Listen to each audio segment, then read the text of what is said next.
Republic of China, President Xi Jinping just officially wrapping up what the importance of President Xi Jinping's official state visit to South Africa is all about. And really, the crux of the matter is it's all about economic development.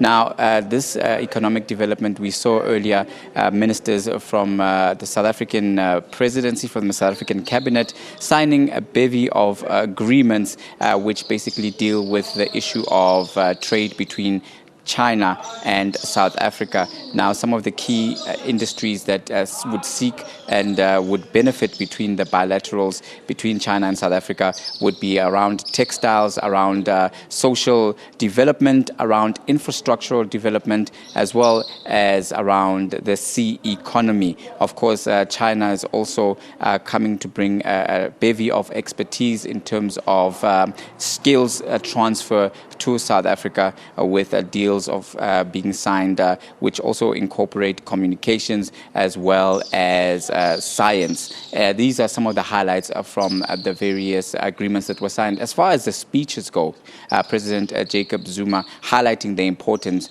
of the trade between both countries and calling for reaffirmation of the mutually beneficial relationship and the partnership that South Africa has with China, really underpinning the ethos of those agreements. This is what the basis of the agreements is all about, the mutually beneficial relationship and the beneficiation of the Chinese-South African bilateral relations. Obviously touching also President Zuma on some of the topical and political issues, talking about the issue of security globally, reflecting what has happened obviously with the attacks that we have seen recently, both on the African continent as well as in Paris, the terror attacks, saying that both nations have to work together to strengthen economies in order to try and mitigate the impact of the terror organizations that have been terrorizing Europe, as well as we see a myriad of